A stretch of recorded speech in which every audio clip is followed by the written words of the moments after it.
Beruntung. Siapa orang yang beruntung? Manusia sentiasa bercakap-cakap yang seorang tu beruntung. Dia ada rumah, dia ada kereta, dia ada kerja, dia ada pasangan yang cantik, dia ada anak-anak, dia ada jawatan, dia ada kawan-kawan yang hebat-hebat. Ni semuanya untung.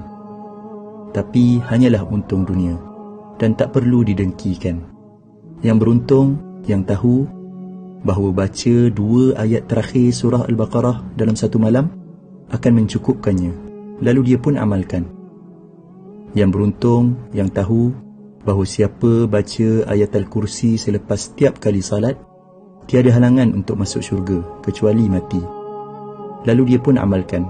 Yang beruntung, yang tahu bahawa siapa yang baca ayat Al-Kursi masa nak tidur, dia akan ada penjaga daripada Allah sehinggalah dia bangun pagi tanpa didekati oleh syaitan. Yang beruntung, yang tahu bahawa baca surat Al-Ikhlas 3 kali menyamai pahala khatam Al-Quran Al-Karim, lalu dia pun amalkan. Yang beruntung, yang tahu bahawa siapa minta ampun untuk seluruh orang beriman, lelaki dan perempuan, Allah akan menuliskan 1 pahala bagi setiap seorang tadi, lalu dia pun amalkan. Yang beruntung, yang tahu, yang sebut Maha Suci Allah, segala puji bagi Allah, tiada Tuhan selain Allah, dan Allah Maha Besar, lebih baik daripada seluruh yang terkena matahari, lalu dia pun amalkan.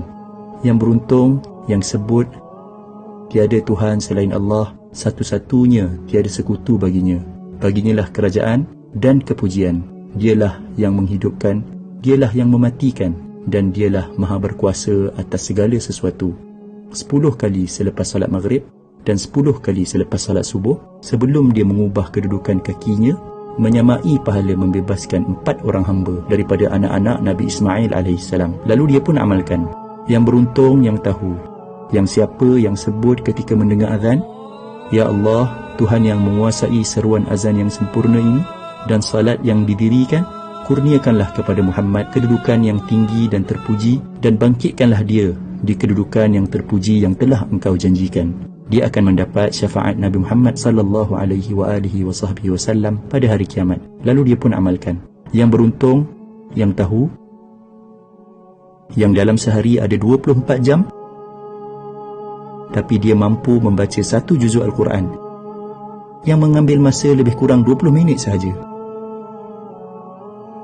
Yang beruntung, yang tahu, yang waktu duha ada lebih kurang 6 jam dan dia mampu untuk solat 2 rakaat duha yang biasanya tak sampai 5 minit pun.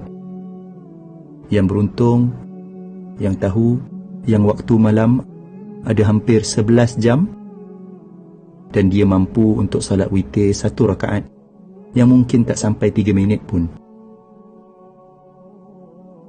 Yang beruntung, yang tahu, yang siapa yang sebut Maha Suci Allah dengan kepujiannya 100 kali, dosanya akan diampunkan walaupun banyak seumpama buih di lautan, lalu dia pun amalkan. Inilah dia orang yang beruntung.